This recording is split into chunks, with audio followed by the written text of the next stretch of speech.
Salut les amis et bienvenue dans cette autre vidéo. Dans la précédente vidéo, nous avons vu comment installer le simulateur GNS3. Donc, une fois installé, lorsqu'on l'exécute, on atterrit directement sur cette page.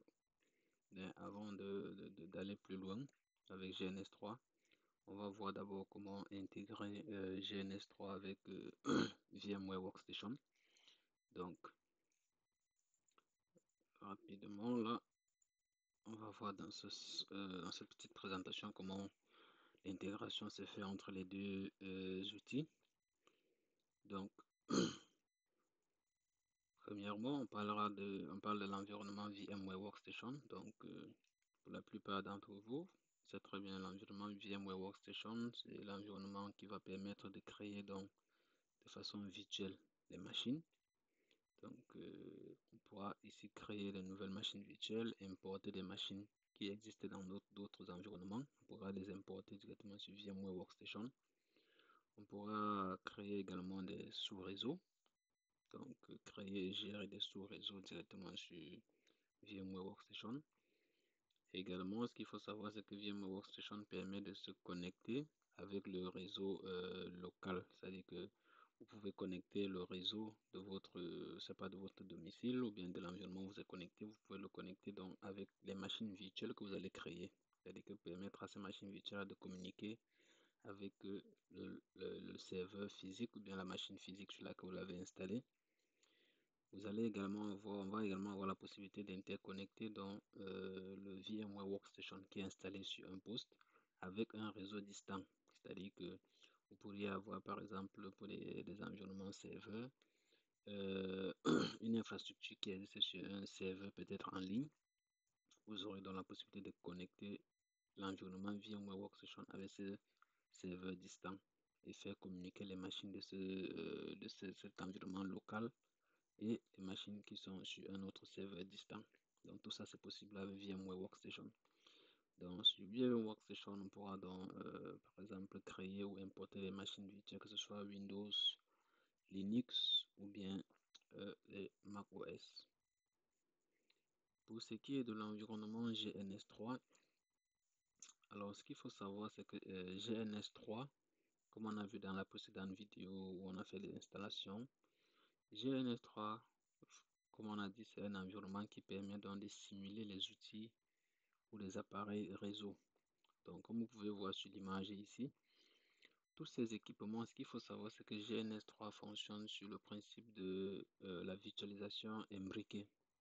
Donc, la virtualisation imbriquée, c'est quoi? C'est que VMware, GNS3, il est recommandé de l'utiliser avec un serveur, avec une machine virtuelle VM, la machine virtuelle GNS3 VM. Donc, ce qu'il faut savoir déjà, c'est que quand vous avez installé GNS3, tous les éléments, du moins tous les appareils réseau que vous allez mettre sur votre schéma réseau, ces appareils-ci-là, contrairement à Packet Tracer, ces appareils-ci-là, ce sont des vrais appareils qui ont besoin des ressources pour pouvoir fonctionner. C'est-à-dire que ces appareils ont besoin de la RAM, du CPU, des disques durs pour pouvoir fonctionner. Ça veut dire que lorsque vous allez récupérer ces appareils-ci sur le tableau de bord de GNS3 et que vous allez déposer sur votre diagramme, vous allez devoir dire sur quel environnement est-ce que ces machines, ou moins ces appareils-ci vont s'exécuter. Donc, très souvent, dans sur GNS3, on va recommander d'exécuter ces appliances-là ou bien ces appareils-là sur la machine GNS3. C'est pour ça que ici, le mode d'exécution dans lequel GNS3 peut fonctionner, c'est premier mode. Le mode le plus recommandé, c'est de faire fonctionner ces différents appareils ici sur la machine GNS3. Donc en fait, la machine GNS3, c'est la machine qui va être créée, dans notre cas, sur VMware Workstation. Et donc, ce qu'on appelle la virtualisation imbriquée, ça veut dire que ces appliances qui vont s'exécuter sur la machine virtuelle GNS3 vont être en fait considérés comme des équipements virtualisés qui tournent sur une machine qui est elle aussi déjà virtualisée. C'est pour ça qu'on appelle donc ça ce processus-là la virtualisation imbriquée. Donc, on va dire par exemple la virtualisation dans la virtualisation parce que ces différents équipements, si comme ils ont aussi besoin de ressources pour fonctionner, elles vont donc tourner sur une machine virtuelle qui existait, qui elle aussi est déjà virtuelle. Donc, soit vous allez faire fonctionner ces équipements-ci là sur une machine virtuelle GNS3 qui est la formule recommandée, soit vous allez exécuter ces machines-ci là sur le serveur ou bien la machine physique sur laquelle GNS3 est installé. C'est-à-dire que si vous avez décidé d'installer par exemple GNS3 sur votre laptop, ça veut dire qu'au lieu de faire fonctionner ces équipements-ci, les équipements réseau sur la machine GNS3, vous allez faire fonctionner cela plutôt sur votre directement sur votre laptop. Ça, cette formule-ci a des limitations parce que c'est pas tous les équipements, toutes les gammes d'équipements qui pourront tourner sur votre laptop.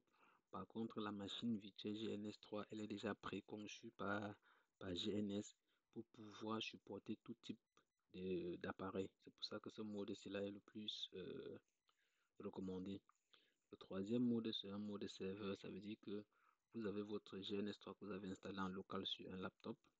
Maintenant, vous allez connecter votre GNS3 à un serveur distant. Un serveur distant qui, lui, a des ressources pour pouvoir supporter ces différents appareils que vous allez mettre lors de vos travaux. Donc, c'est ça, c'est très important de comprendre ici la notion de virtualisation imbriquée parce que c'est bien beau de voir ces schémas-ci, mais il faut savoir que ces différents appareils qui sont sur ces schémas-ci-là, eux aussi, ils tournent sur la machine GNS3. La plupart du temps, vu que c'est le processus recommandé, la plupart du temps, ces machines tournent donc sur la machine virtuelle GNS3.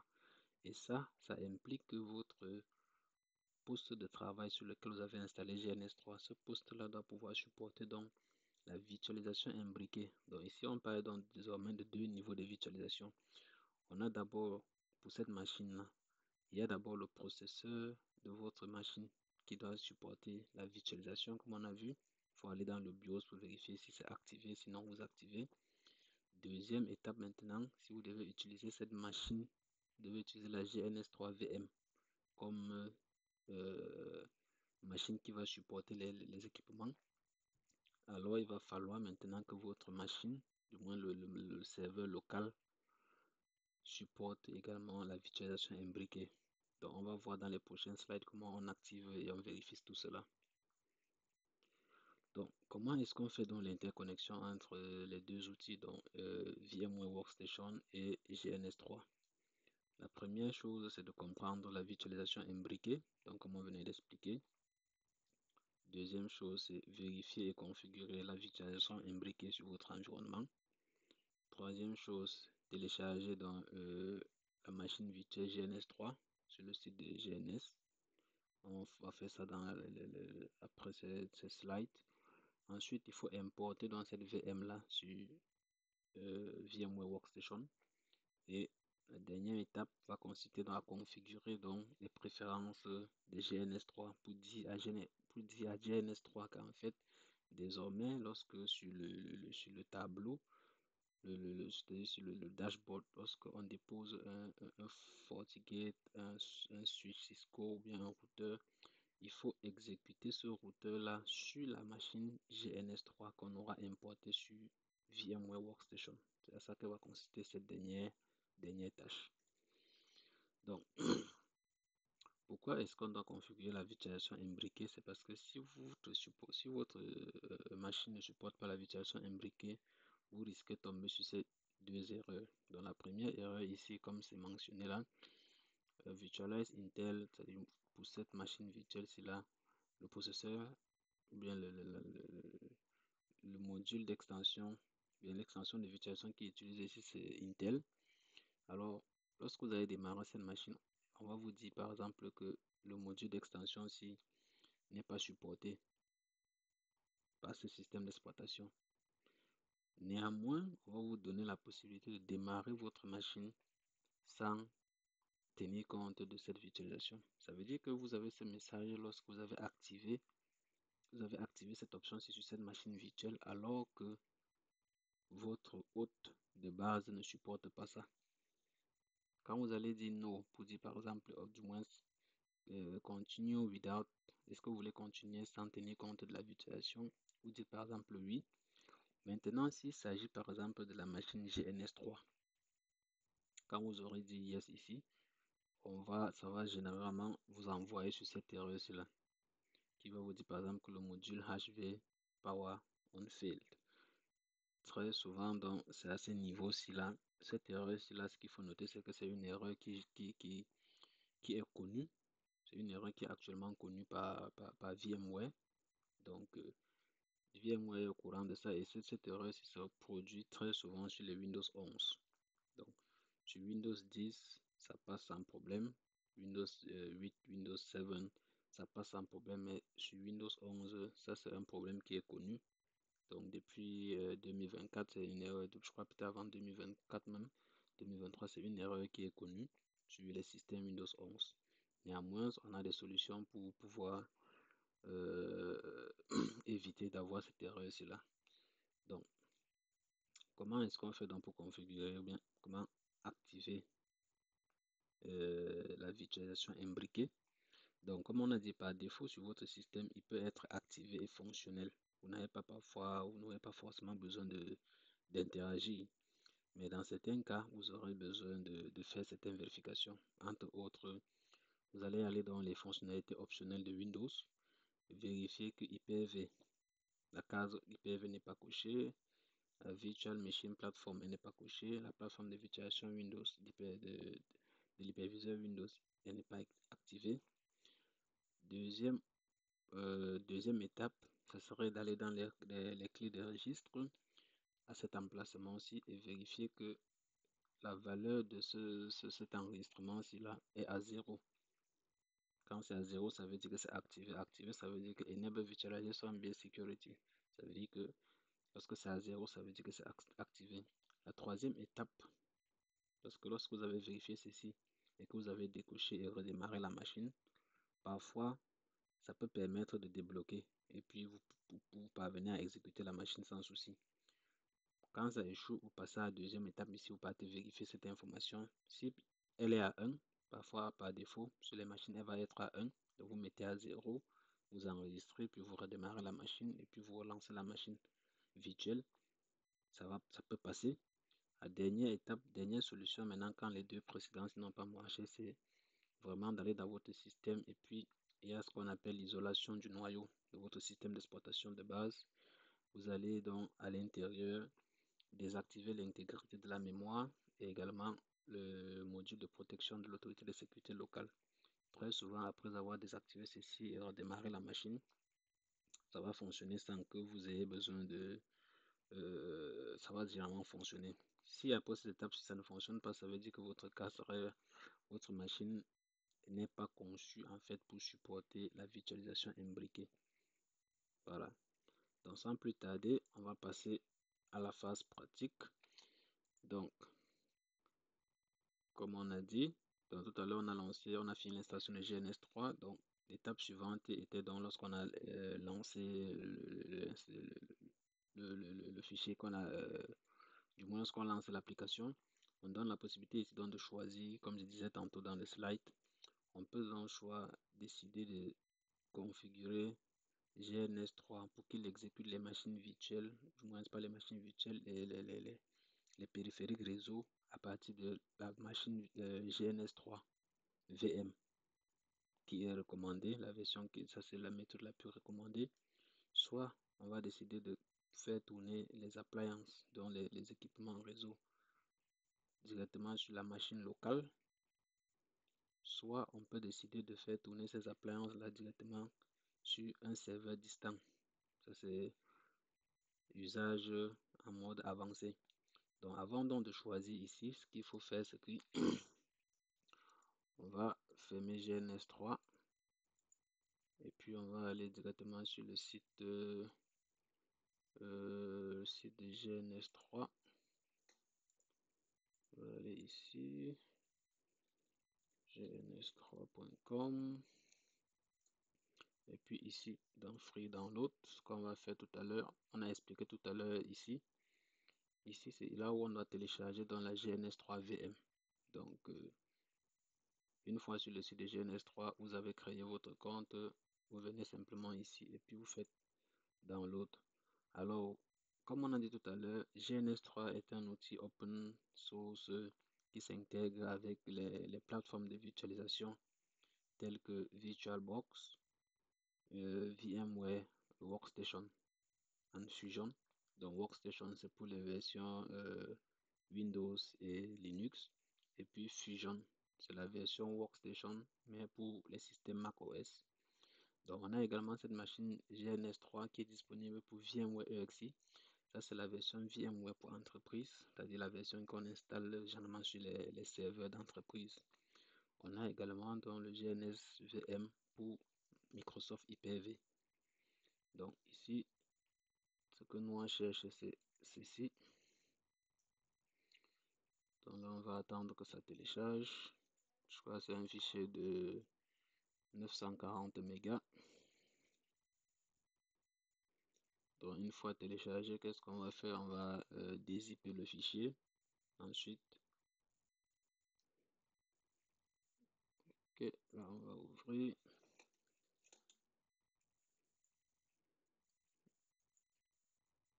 Je vais extraire ici.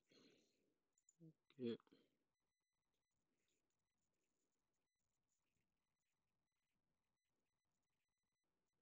On attend la fin de l'extraction et puis donc voilà le fichier image donc de la VMGNS3. Donc qu'est-ce qu'on va faire de cette VM? On va venir simplement dans notre VMware Workstation. Donc au lieu de créer une machine virtuelle, on va dire ouvrir, c'est-à-dire open a virtual machine. Donc quand je dis ouvrir, je vais tout simplement rentrer à l'emplacement où la VM est créée. Donc je sélectionne la VM, ok. Alors quel est le nom que je veux donner à la VM? J'appelle ça GNS3 VM. Est-ce que l'emplacement de stockage me plaît? Ça me convient. À défaut, si l'emplacement n'est pas correct, il faut le changer, le remplacer. Donc là, pour moi, c'est correct. Je fais importer. Donc là, en fait, il est en train d'importer dans cette machine virtuelle qui est déjà une machine virtuelle qui est créée par l'entreprise GNS3, dans laquelle ils ont déjà mis tenu compte de tout ce qu'il faut pour faciliter la communication entre GNS3 et les appliances, c'est-à-dire que les périphériques qui sont dans l'outil GNS3. Donc, la machine est importée. Ce que je fais, c'est que je vais dans les configurations. Donc, la première des choses, ici, je vais ajouter un peu de RAM sur cette GNS3. Si vous vous rappelez, dans la configuration, lorsqu'on installait GNS3, on avait dit que il est recommandé d'avoir pour ces GNS3 là une RAM supérieure ou égale à 8 Go. Comme ça, on pourra exécuter suffisamment d'appliances dessus sans avoir de difficultés. Donc là, pour mon cas, je vais prendre 8 Go ici. Pour le processeur, je vais donner par exemple, je mets comme ça. Ensuite, ici, sur le processeur, voici l'endroit capital. C'est-à-dire ici, vu que cette machine GNS3, elle va servir de machine, qu'elle va servir par exemple de machine haute pour les différentes appliances qu'on va mettre dans nos projets, il faut donc cocher faut qu'on coche ceci. Donc, ce qu'il faut comprendre en fait ici, c'est que comme on a dit tout à l'heure pour la virtualisation imbriquée, ici, on est par exemple dans une situation où vous avez acheté votre laptop. Dessus, vous êtes allé dans le BIOS, vous avez activé la virtualisation. C'était exactement comme ici. Vous avez activé cette virtualisation, c'est dans le BIOS de votre laptop. Vous avez installé l'outil VMware Workstation dessus. Maintenant, sur cet outil VMware Workstation, vous installez une machine virtuelle qui, elle aussi, va servir de serveur. C'est-à-dire qu'elle va servir en fait comme hôte pour d'autres machines. Sauf que ici, ce n'est pas forcément les machines qui vont tourner dessus, ça va être des équipements réseau. C'est pour ça que ici, tout comme vous l'avez fait dans le BIOS de votre laptop, ici, on considère qu'on est par exemple dans le BIOS donc, de cette machine-ci là également. Donc, on va activer ceci. Activer la virtualisation VTX ou AMD, dépendant de ce qui est conçu dans le software de GNS3, parce que ce sera soit l'un, soit l'autre. Donc, vous activez également ici. Et une fois que vous avez activé ici, si la virtualisation imbriquée n'est pas gérée dans par votre ordinateur à la base, c'est que lorsque vous allez cliquer sur OK, démarrer cette machine-ci, vous allez avoir dans l'une des erreurs. Donc ici, disque dur, premier disque dur, on va laisser la valeur par défaut, deuxième valeur par défaut, on laisse. Par contre, ici, pour le network adapter, il est recommandé très souvent de mettre l'adaptateur en mode bridge. Comme ça, il va obtenir une adresse IP sur le réseau sur lequel vous êtes connecté. Ça veut dire que si votre serveur ou bien votre poste de travail est déjà connecté à un réseau, vous mettez une machine virtuelle en mode bridge. Cette machine virtuelle doit donc obtenir une adresse IP sur le même réseau sur lequel votre poste est connecté. Donc là, je mets ça en mode bridge et puis je pense que tout est correct pour moi. Je fais OK. Alors, qu'est-ce que je fais maintenant? Je vais démarrer la machine. On va voir si ça fonctionne. OK. Donc là, c'est en train de démarrer. Donc là, si ça démarre, c'est parce que tout est OK au niveau de la virtualisation imbriquée. Donc là, ça a démarré. Et puis, ça a pris quoi comme adresse? Non, je pense que j'ai activé la mauvaise interface. Donc là, je fais power off. J'arrête. Je reviens dans ici. Ça, je relaisse ceci en NAT. Et puis là, je prends un bridge. OK. Je prends ça en bridge. Je fais OK. Je vais éditer encore. Je reviens dessus. Je vérifie, c'est bien. OK. D'accord. Là, je refais power on. Donc, par défaut, en fait, la VMGNS3, elle vient avec deux cartes réseau. Parmi les deux cartes réseau, il y a une qu'il faut connecter sur votre réseau local. Sinon, vous n'obtiendrez pas d'adresse IP. Donc là, la configuration est correcte. Là, maintenant, donc j'ai une adresse IP sur mon réseau local.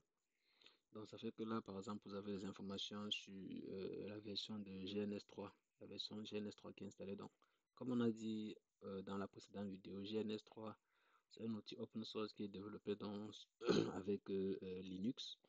Donc, ici, on va avoir par exemple la version de GNS3 qui est installée, la version du système Linux qui est dessus, donc une Ubuntu version focale. Donc, plateforme de virtualisation, c'est VMware. Adresse IP, la voilà avec le port 80. Donc, c'est-à-dire que si on veut accéder par SSH, comme on a dit, c'est un système Linux, donc on peut se connecter à SSH afin de saisir certaines commandes ou bien voilà. Donc, voilà ce qu'il faut saisir SSH GNS3 adresse IP qu'il a obtenu de mon réseau et puis le mot de passe c'est GNS3. Ou encore, vous vous rappelez lorsque on installait l'outil GNS3, on avait choisi la possibilité d'avoir l'accès web à GNS3.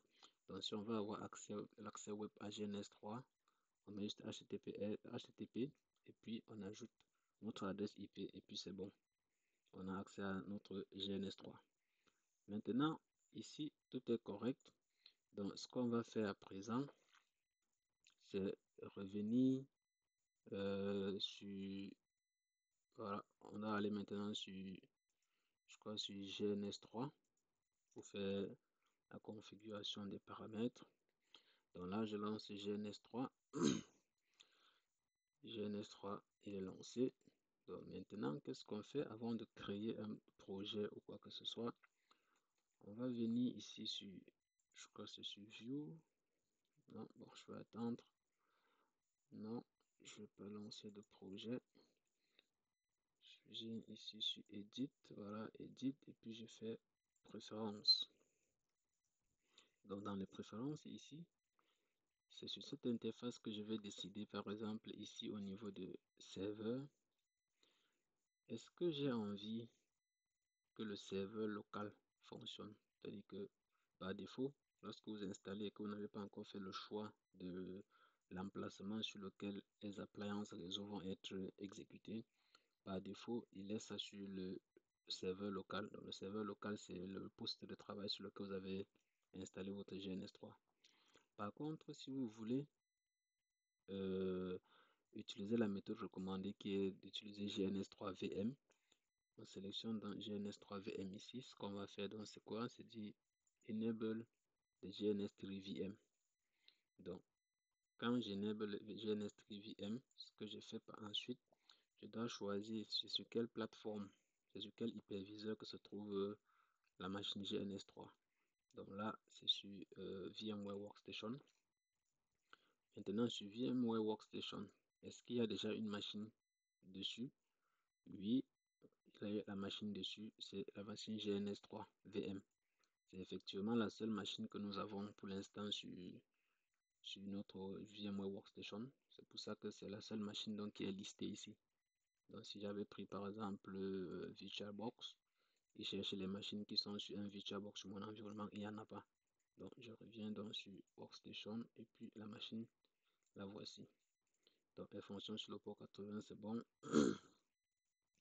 Alors ici également on demande de base lorsqu'on redémarre la machine, quel est le comportement qu'on veut avoir? Est-ce que on doit permettre à GNS3 d'allouer des ressources à cette machine virtuelle?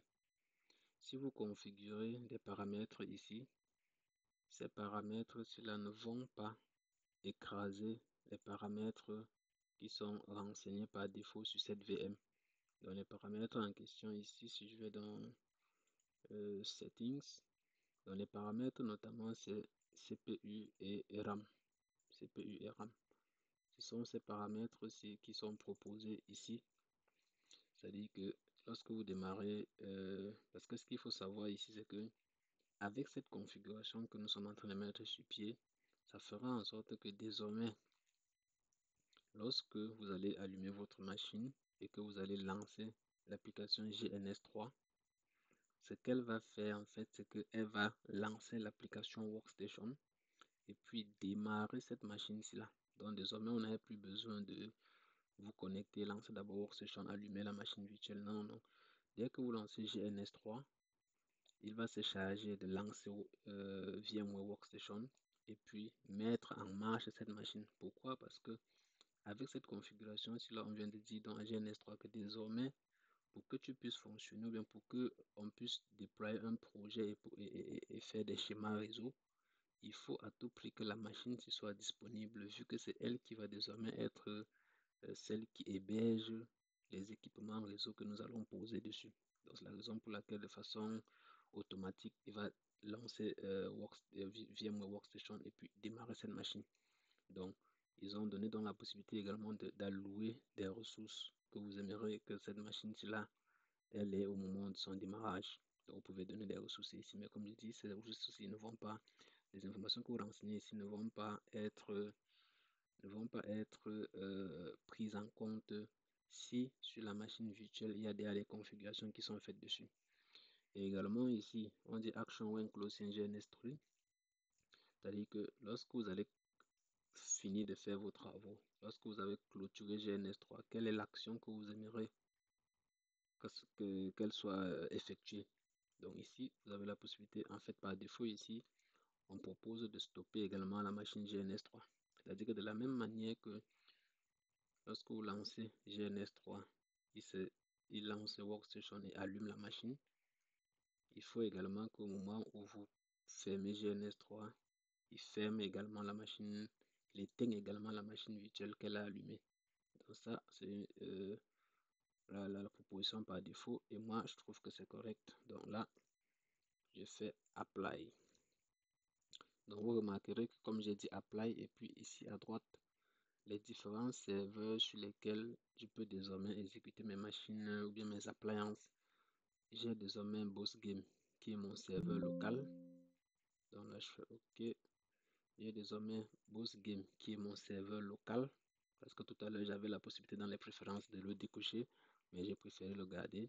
Donc j'ai déjà désormais Boss Game sur lequel je peux déployer ma machine virtuelle. Pas la machine virtuelle, du moins les appliances qu'on va voir tout à l'heure ici.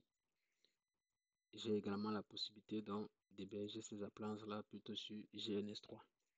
Pour faire simple, si je viens par exemple ici et que je fais nouveau projet,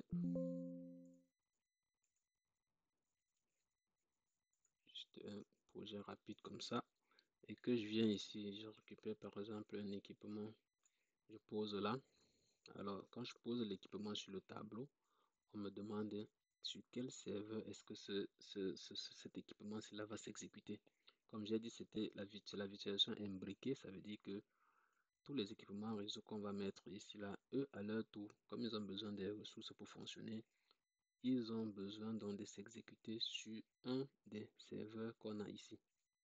Donc ce sera donc à moi de choisir, est-ce que je vais l'exécuter sur mon serveur local, c'est-à-dire ma Boss Game qui est ma machine locale, ou bien je vais l'exécuter donc sur GNS3. Donc là, j'ai choisi GNS3, ça veut dire que désormais, cette machine-ci là, les ressources qu'elle utilise sont en fait des ressources qu'elle prend de ma machine virtuelle GNS3. Voilà. Donc c'est pas un environnement GNS3, c'est pas un environnement de simulation aussi simpliste que Packet Tracer. Donc ici vraiment toutes les ressources que vous allez utiliser, tous les équipements réseau que vous allez prendre ici et mettre sur votre schéma, il faudra à chaque fois dire sur quel serveur est-ce que cette ressource-là s'exécute. Et donc c'est sur ce serveur-là que cette ressource va prendre dans des équipements. Donc voilà un peu l'intégration de GNS3 avec VMware Workstation. Donc pour faire une vérification rapide, tout à l'heure on a parlé de les trois possibilités qui existent pour configurer, bien pour vérifier, comme on a dit tout à l'heure, la virtualisation imbriquée. Donc c'est vrai, sur mon poste, j'ai un VMware Workstation, j'ai un Windows 11 sur lequel de base j'avais fait déjà cette configuration là, mais rapidement je vais vous montrer comment on fait la vérification. Donc vous pouvez passer à la première étape, on a dit on va aller dans le programme, activer ou désactiver les fonctions. Donc c'est ici qu'on voit ce qu'on appelle les fonctionnalités avancées de Windows. Donc la première étape va donc consister à venir ici. Comme on a dit, vous vérifiez Hyper-V. Vous vous assurez que aucune fonctionnalité de Hyper-V n'est activée. Ça c'est première chose. Deuxième étape, deuxième chose à vérifier sur cette interface, c'est comment on a dit, plateforme de virtualisation. Voilà, c'est ici, Virtual Machine Platform.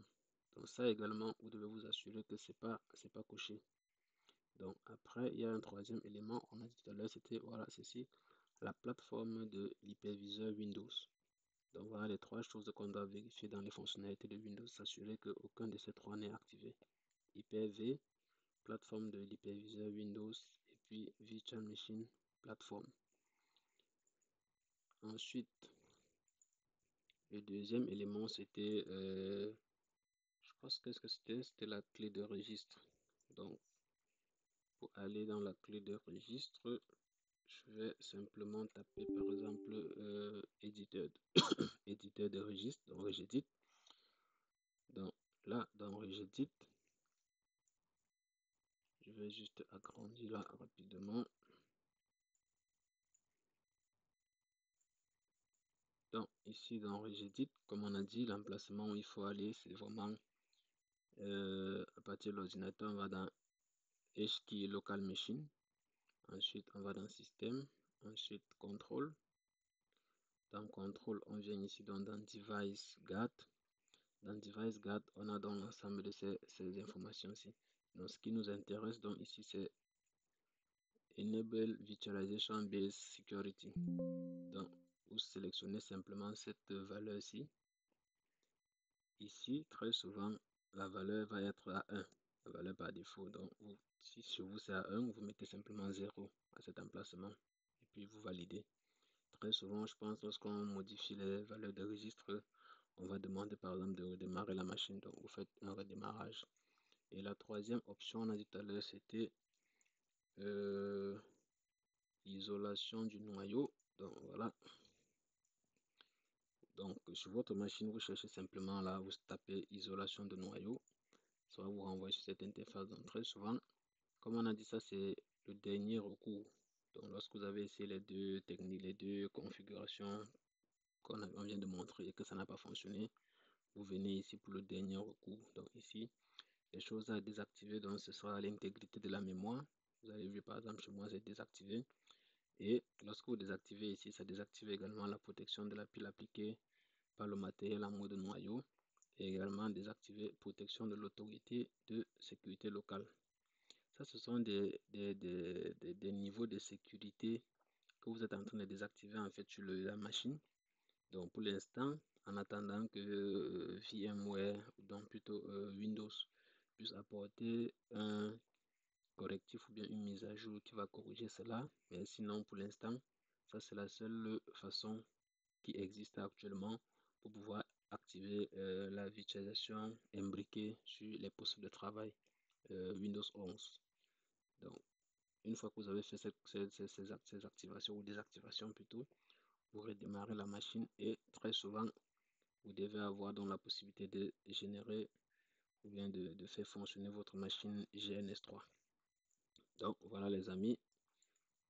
On va dans une autre vidéo maintenant présenter comment monter les environnements de travail et puis ensemble on va voir comment faire quelques laps et c'est là que la partie de TP elle va commencer. Donc chers amis, on se voit dans une prochaine vidéo.